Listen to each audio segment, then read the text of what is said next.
Okay. Hello, everyone. My name is Nicole Conway with Nicole Conway Speaks. Just for the record, myself nor Wendy are medical professionals. We are only here sharing our lived experience with you all. I'm a mental health advocate with a lived experience and a diagnosis of depression. I have suffered 3 nervous breakdowns between the ages of 20 to 30, and I'm a certified NAMI facilitator, which is the National Alliance for Mental Illness, which serves at risk and supporting and mentoring. After my experience, I made a conscious decision to assist those who are still coping and trying to come out of the dark. So I have opened this session, these sessions I've been doing so people can share their stories. So today I will be chatting with Wendy Toliver as we discuss processing during a pandemic, depression, and anxiety. Um, so today, let's get to know who Wendy is and her thoughts around anxiety and depression. So Wendy, where are you from? What is your profession? We want to get to know who you are. I am a tech girl, but I was military, so I grew up going around the world. But when I was probably about sixth grade, I've been in Austin ever since. Um, I was working at a credit union for many, many years. Um, Loved it because I love people. They kind of changed their structure and wanted to be more of a bank type thing, and that's not what I wanted. So I left there, and now I'm working at a roofing company as a appointment coordinator. So I get to talk on the phone and talk to a lot of people, and I love it. It's a great job, very good. Do you live in Austin? Where are you located? I'm in Hutto. Oh, in Hutto. Okay. Yeah, Okay. So pertaining to your diagnosis, was it anxiety or depression? I have both. I was diagnosed with depression in the late 90s, Mhm. right after my divorce. Went through it, and went to the doctor, and he was like, yeah, this is what's going on. I didn't get diagnosed with anxiety until my last year at the credit union, which is 2018. Um, was at work one day and thought I was about to pass out dead. So couldn't breathe, couldn't think, couldn't move, couldn't do nothing. And so they took me to the emergency room, and he was like, no, you've got anxiety. And every once in a while I'll have an anxiety attack. And so it's just, it's been crazy. It's crazy. So when you have an episode of anxiety or you're having a depressive moment, what is it that you feel or what is it that you go through when that happens? When my depression kicks in, Mhm. I don't want to do anything. Don't want to move. Don't want to talk. Don't want to look. Don't want to nothing. For example, when this whole pandemic started, and my mom's in a living facility, and I was going to see her every single day because it's about 5 minutes down the street. So every day I was being able to see my mom. But when this hit, I could not see her. She was that one rock that held my brain together. And Mhm. not being able to see her, I just broke. All I do is sleep, cry, Right. and I didn't care about anything, absolutely nothing. Um, so that was really hard. My sister, she's she's amazing. She sits down and she tries to talk to me and tell me, "Hey, girl, it's okay. We're gonna do this together." And so she helped me through that at the beginning, and I've had to step back and realize, let the living facility take care of mom. You try to take care of you. Right. When So my anxiety, huh? go ahead. Go ahead. When my anxiety hits, it's totally different. It is, and it's just a different times, no particular reason. Sometimes it's stress, sometimes it's the lack of, um, and my heart starts racing. I can't breathe. I freeze, like can't do anything. Right. And so my last like real bad anxiety panic attack, um, I was at here in the house by myself because quarantine wasn't going anywhere. And I just was on the couch, and all of a sudden I couldn't breathe.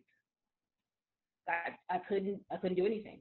Couldn't call nobody to help me. I just sat there for the longest time, and I couldn't do anything. Mm. So do you have, is there anything that you do to get yourself out of that space? Because if you don't have anybody at home and you're there alone, what is it that you do for yourself? Because everybody has their own way of coming back when they're going through an anxiety attack. And I was just wondering, what is it that you do to bring yourself back out of that? Well, the last one that I had, I went to sleep. I couldn't do anything. I just went to sleep. Normally, I talk to my sister. She's, like I said, she's always there for me. And it's so funny because I have this friend named Nicole, for some reason knows every emotion that I'm going through. Yeah. And she just posts something on Facebook, and I'm like, why is she sitting in my house? And I love it. So I thank you for that. Oh, I didn't know you were talking about me. I thought it was another. Well, I'm glad that I post things that can help you during that time, because I know I don't have the greatest days all the time too. So if something can pierce my heart, then I want to share it with other people. Yep, you catch me so often. I talk about you a lot. Oh, And thank I've been very grateful for you because, like I said, sometimes I'm going through some stuff and I go on Facebook and I was like, there she go again. you. In your business. And so you have been a major help. My Oh. sister, talking to her has been very, very helpful too. So going back to you being diagnosed with depression and anxiety, what do you think triggered it from the very beginning for you not to, because in the beginning you really don't know what it is, you don't know why you're feeling this way. What made you get help, and what triggered you to go get some help? When the depression part was because I felt myself sliding down a hole that I didn't know how to get out of. Mm-hmm. And after going through a divorce, it's always a lot to deal with. Right. And nobody understands, and nobody wants to hear what you got going on. And so there was just one day I felt like if I didn't do something, I was going to kill myself. Mm. That was the end all be all. I didn't have any other type of emotion going on. It was, I want to die. I don't want to live this life anymore. It's not worth it. But I could never do that to my mom. And so I knew that I had to reach out and figure out what was going on, because I would never want to hurt her like that. So she was basically your saving grace to keep you from going over the edge completely. Mm-hmm. That's good to hear. That's good. Mm-hmm. When you were talking about anxiety as it relates to yourself, how have you been coping since this pandemic? Because I know when I put a mask on, the breathing situation gets kind of crazy, and then you're looking around trying to see who's too close to you, because you're very aware of everything, of your surroundings, even more so now. So outside of just the mask and just in general, how have you been maintaining your anxiety? Mainly, I try not to go anywhere. I try not to do a whole lot. I went to Home Depot a few weekends ago, and girl, I thought I was going to pass out dead. There was too many people in there. Everybody was too close to me. And I was like, I'm not ready for this. Right. So I have been having things delivered. Mm-hmm. Thank you, Twin Liquor, because they deliver too.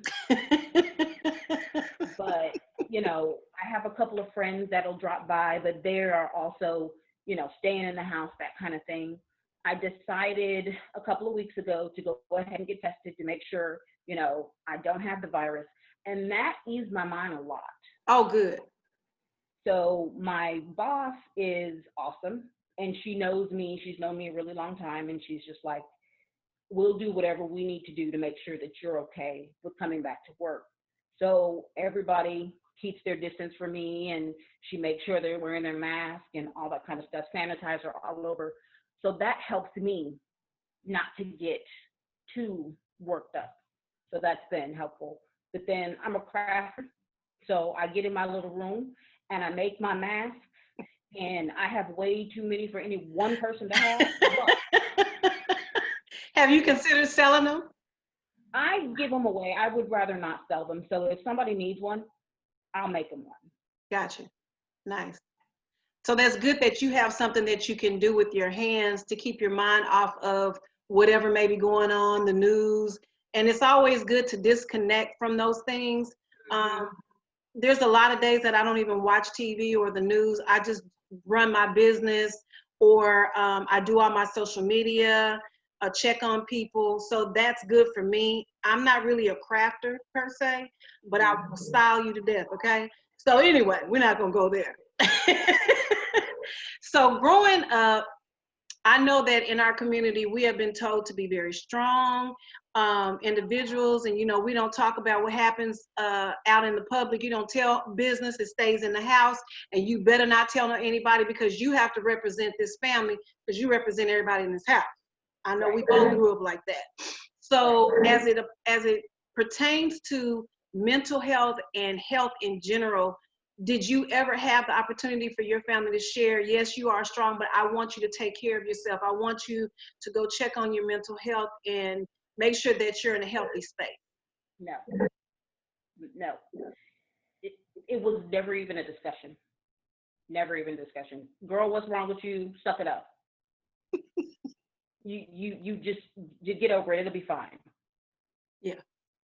And that's, and not saying anything was wrong with the way I was raised or anything like that, but that's just not anything anybody talked about.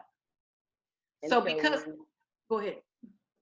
So it was just like me trying to figure out myself and learning how to mask what I was feeling. That made my depression worse. Right. Because you're basically suppressing all your feelings and everything that's going on, and you're not talking about it, and you're keeping it inside. So in our community, so in saying that, because you know what you didn't get, do you feel that you will like reach out to more people that you see that may be suffering, and you kind of guide them on what they can do? Because I know it's easy to go through something and put a mask on and say, I'm really not going through this, or not telling anybody because of being judged, or they may shun you. Do you catch yourself like helping more people because of that, because you know what you dealt with? Yes, all the time. When I see somebody and I can tell that they're suffering, I'm always there to ask why, what's going on here. I'm your ear. You talk to me. You tell me everything that's going on, because I didn't have that. I have friends, a couple of friends that I've known for a really long time, and I'm like, come sit on my couch. We can cry together. We can whatever. Because if I had that, it wouldn't have been as bad. Right. Right. So yeah, I always do. And it's also healing for you when you can help somebody else out that you know that is going through the same thing you went through, or something similar. Because we all, if we could teach one, what's the saying? Each one teach one. If we could all do that, we would all be in a lot of better space in our lives. As a community, how do you think that we can change the mindset of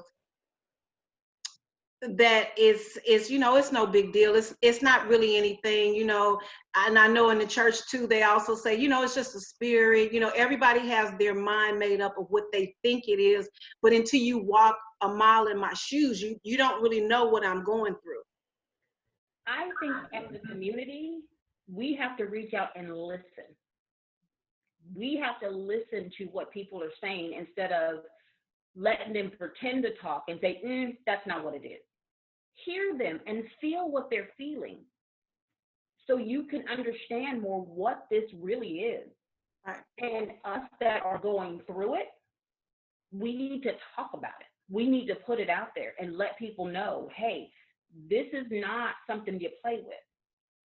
I mean, we've watched how many actors kill themselves because they are hiding behind a mask of they are so excited and they're happy and all this kind of stuff. When Robin Williams killed himself, I was done. Right. I thought he was the happiest man in the world. I did too. I did too. And so that just, it's not fair that he had to hide everything that he was going through. And so as a community, we have to listen to every little thing. And we have to believe that people know what they're feeling.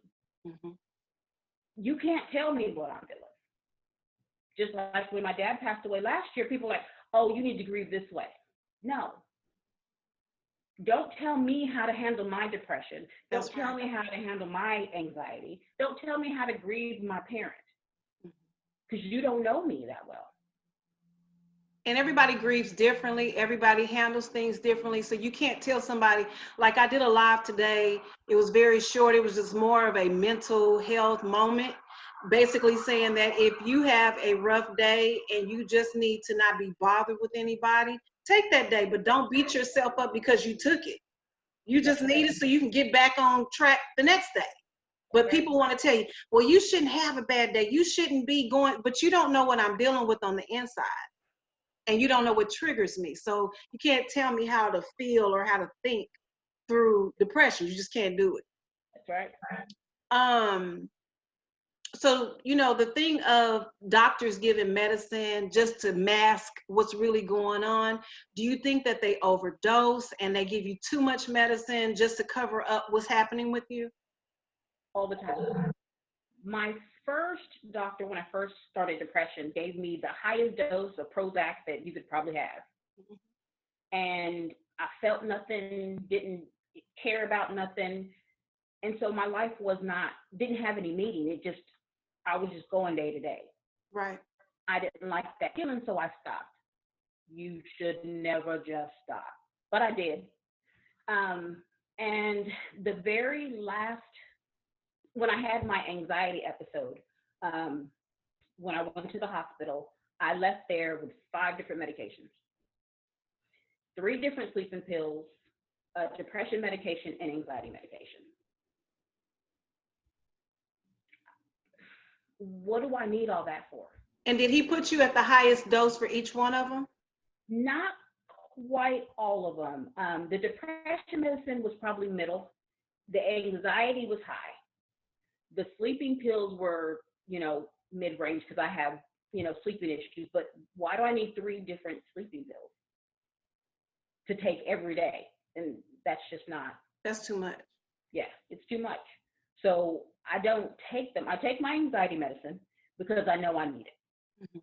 My depression medication, I take half of. Mm-hmm. And that's just to make sure that I'm okay. Right. But I don't take what they prescribe because being okay is not being overdosed. It's not being numb. Right. Being okay is living life, is enjoying things. Before, I could not enjoy going to church and listening to God because I didn't have any feelings. Right.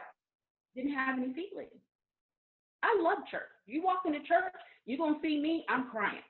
Mm-hmm. Because I'm not taking all the medications that just numbed everything about me. Right.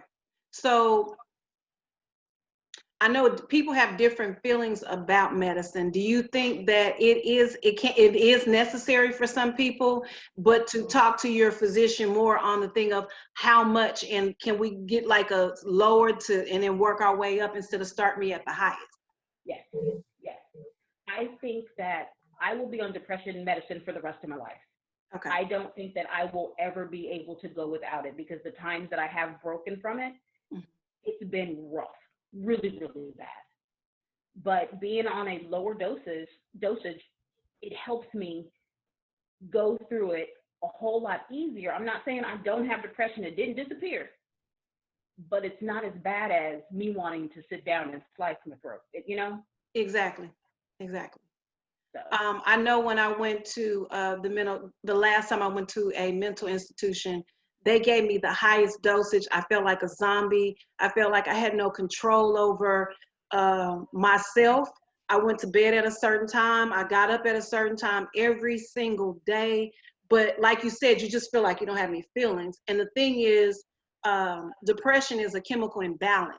So the medication is supposed to level you out, not make you feel like a zombie. So it's very important, people who are watching, that if you do get with a physician and he tells you to take medication, you make sure that it's good for you. If it's too much, then you need to go back and revisit it and ask him to lower your dosage. But there's nothing wrong with taking medicine. I agree. So how do you feel like, since you've taken that medicine, how do you feel that it has helped you to cope as far as daily living? I know you said that if you don't take it, you feel off, and you, like you said, you don't want to slice your wrist or whatever. My anxiety medicine is awesome. I take it every once in a while. When I get that slight tingle, I take my pill and it just kicks me right over the edge where I feel better about things and I can actually function. Mm-hmm. I try to be there for other people. I try to talk to other people. I try to be Miss Happy Jolly, and taking that medication helps me be able to do that, especially when I'm at work. Because, when we had a hailstorm in Georgetown, Mm-hmm. girl, busy was an understatement. That phone was ringing 90 to nothing. And all of us looking like we finna pull every piece of hair out of our head. And I made sure that I was still taking my medication so I can keep them motivated as well as myself. Because if I had stopped in the middle of that, I don't know what would happen. Mm-hmm. And that's another thing too, I was going to say while you were talking about it. Stopping your medicine cold turkey is not a good idea. Never. You feel almost worse than you did before you started. So don't become a doctor and say what you do and what you don't need. Go back to your doctor and get educated as much as you can. If the medicine is not working like you think it should be, they can try you on something else. Everybody, we can't just sit here and say, well, I take this and I take this and this works for me. Your body is different from mine. You may react to something totally different than I do. So make sure you seek out a doctor. We are not doctors. We are just two people with lived experiences that are trying to share our stories. Yes, ma'am. Do you recommend that if a person is having a crisis that they should seek a counselor or a therapist? Yes. Yes. I have not, and I should. And it's so funny. Right before pandemic happened, I was looking online. I was like, Wendy, it's time for you to talk about this issue because there's a lot more going on than just your depression. There's something else, and you need to figure out what it is. Right. And so sitting at work, Googling, therapists in the area, and then found a lady that is in the office building right next to me. And so I was like, okay, I need to call her. But then, the governor said, go home and stay home and you can't come out no more. And so that stopped that. But now that we're back, she's back open. So I'm going to reach out to her again. Now, is she also available video conferencing, so you don't just have to, well, that's good. Okay, good. Yeah. Do you have anything else that you would like to add to this interview that you want people to know? Want everybody to know that you are special in your own way and live your life the best way possible. Reach out to your friends, to your family. You don't know me from Adam, Jill, or Smith. I'm on Facebook. Find me. Instagram. Find me. Mm-hmm. If you need help, get the help. It's an amazing thing. You have to be able to have some kind of outlet. You can't keep that in because it's going to kill you, because stress is going to hurt your heart. You start drinking and doing drugs because they, want to mask it. Don't do that. Reach out to somebody and talk to them. Just conversations. So you guys heard it. Wendy, W-I-N-D-Y, Toliver, T-O-L-I-V-E-R. She's available. I'm available. I have no problem talking to people. I'm on Facebook. You can find me on Facebook. You can find me on Instagram, Twitter, and I'm all under the same tag, Nicole Conway Speaks. I have a lived experience. I haven't shared my story on one of these videos yet, but I plan on it. My thing was more so to reach people that haven't told their story, that people don't know, and I want people that are watching to be able to connect with, oh, that's me. That's what I'm dealing with. And some people don't want to talk to people. They want to see somebody that is going through it. So then maybe that'll trigger them to go get some help. So I hope that this conversation has been enriching for you. I hope that you've heard something that can help you along the way. Please subscribe to my YouTube channel. Why is it that when we say YouTube, it always comes out as B? YouTube channel. You know, we right. We can't help it. Nicole R. Conway on YouTube, and you can follow me on Twitter as well as Instagram. Until next time, take care of yourself and each other. And this is Nicole Conway and Wendy Toliver with Nicole Conway Speaks. Have a great day, people. Yes, you too.